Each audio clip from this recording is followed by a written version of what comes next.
Vanderbilt at Alabama. Crimson Tide, 10.5-point favorites as we hit record, 2:30 p.m. on ABC. Vanderbilt is 5-0 for the first time since 2008 when they took on Alabama, and then they lost by 55. This is going to be one of the most interesting games on the entire slate because I think Alabama proved a ton against Georgia last week. The offense looked very good. The defense answered some of those questions that we had, although they did give up a number of rushing yards, but they found a way to get it done on the road. Vanderbilt has been scoring points like they're going out of style. And have they played the caliber of opponent that, you would look to by the end of the SEC slate? No, although they did blow the doors off of South Carolina in Williams-Brice. There's something inevitable about Diego Pavia that certainly makes me nervous. And yet, guys, I think I'm going to go with Alabama minus the 10.5 in this one.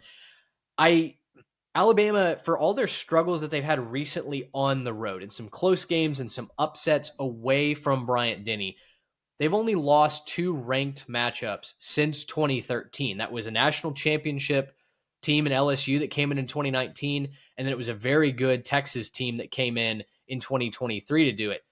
While I think Vanderbilt is a really, really good football team, and I think they're as complete as maybe they've ever been, I think eventually we've got to get a dose of reality, right? Like nobody's picking Vanderbilt to go 12-0, and I think this is the first of 2, maybe 3 losses. I mean, we'll see where Vanderbilt nets out, but I'm such a big believer in what Ty Simpson and this offense is doing. I think the 4th-ranked scoring offense in Vanderbilt, the top 20 in red zone efficiency, one of the best teams in time of possession.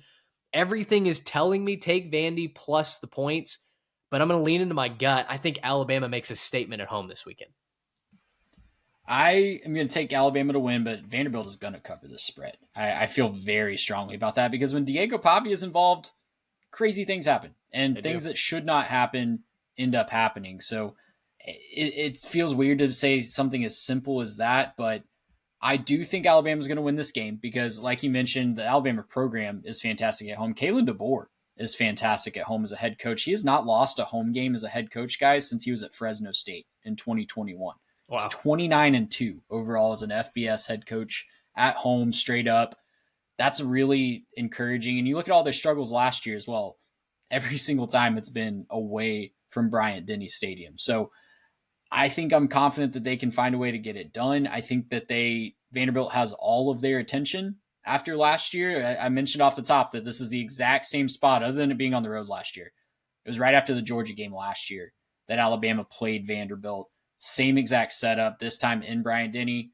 Alabama has all of their attention, but Vanderbilt's good enough to make this a close game, guys. This is not a little Cinderella story anymore. If you look at some of the power ratings and the advanced metrics that people have out there around college football Twitter, just pick your favorite one.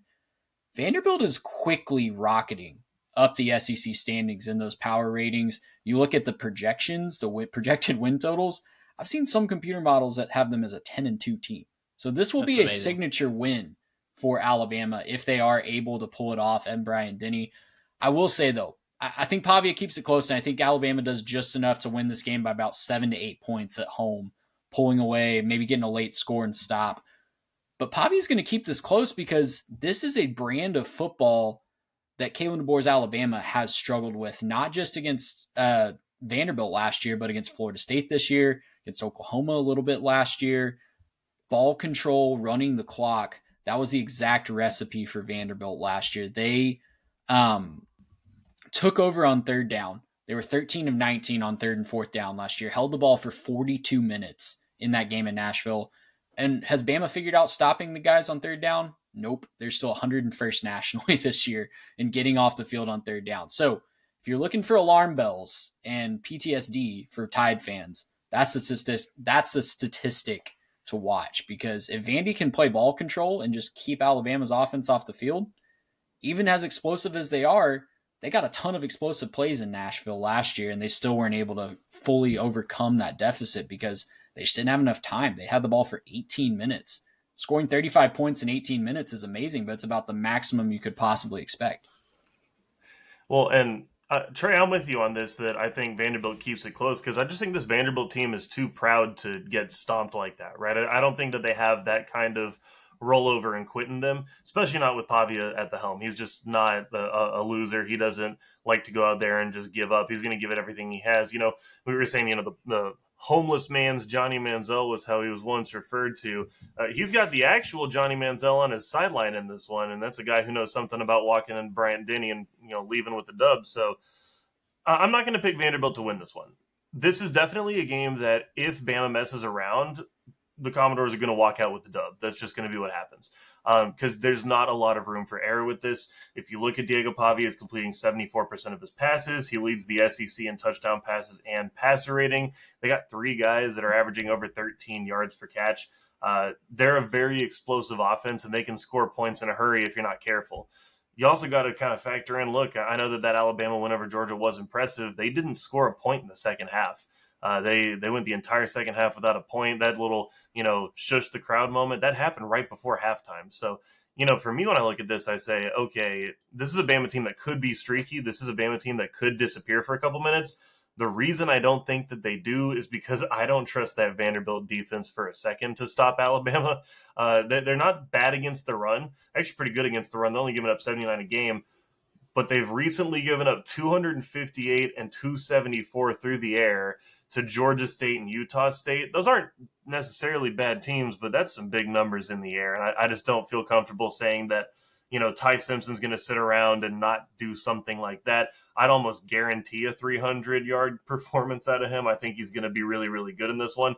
That is if maybe Ryan Williams can stop dropping open passes. That's maybe something he's got to figure out is if you're streaking on an open post, you got to maybe secure the ball and then waltz into the end zone or something like that. So, look, it's Bama coming off an emotional win against Georgia. Definitely a letdown spot, but I think they're going to get up for it. I think they're going to go ahead and walk out with the dub.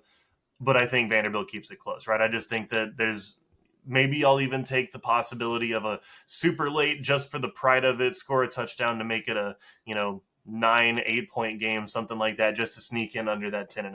But I just don't see the Commodores getting blown out in this one. Yeah, I don't know that it's a blowout. I think I kind of net out at 14 is where I would expect what I would have expected the line to be inside Bryant Denny Stadium. And you're right, like the Vanderbilt passing defense is trending towards giving up more and more yards. It's actually the second time that you've referenced Georgia State getting up a bunch of yards. It hadn't resulted in any wins, but I guess They can move the football. Can they just score? can't No. score. The issue for Alabama's defense, I think, and I alluded to this, will be keeping them out of the red zone because once Vandy's gotten inside the 20, guys, unlike a team like, and forgive me for firing a stray towards the 40 acres, but Texas, a team that seems to get less and less efficient as the field shrinks, Vanderbilt statistically gets more efficient. And I don't really know how that works, but Diego Pavia loves to pull out a little misdirection. You get the triple option flavor inside the red zone. They've been good throwing the ball down there as well. And so if Bama can keep them out of the red zone, I don't know that Vanderbilt is going to be able to get the big chunk plays, the big explosive plays, perhaps.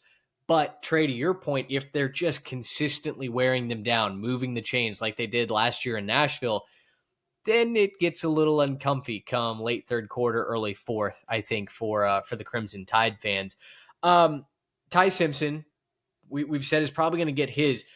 Is this week a get right week for Ryan Williams? Like, eventually he's got to remember how to catch the ball, right? Last year surely wasn't an aberration, right? I don't think so. I don't know if it's just yips or if it's a sophomore slump or whatever it might be. He does need to get going for Alabama to reach their true ceiling because, Garrett, to your point, they could have run away from Georgia again in that first half. Imagine if he catches that bomb touchdown on the first drive. Like, it's off to the races.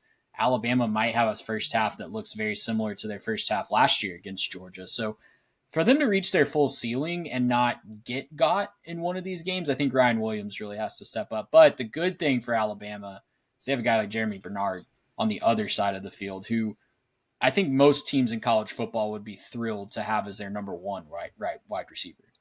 Oh yeah. Well, and the thing you got to remember about Ryan Williams is he's only 12 or whatever he is. He's still growing into his grown man's body. So like you got to give him a chance to just grow up at a certain point, right? I don't know how that actually factors in, but no, he's going to be fine. He's plenty talented, right? It's just he's got something that's going wrong. Maybe he's got to put a little something on the gloves. I don't know what the deal is. Maybe he's got to switch out his gloves. It's the wrong brand. The ones that he's wearing are a little too slick or something. I don't know what the deal is, but he's got to figure out a way to get it right because he's too important a piece in that Bama offense to struggle like that. It may not cost him against Vanderbilt. It'll cost him at some point in the season if they're not careful. He can go Joseph Manjack from TCU. Just no gloves, no bands, Yeah. just ball player, man. Come on. That would be an interesting look.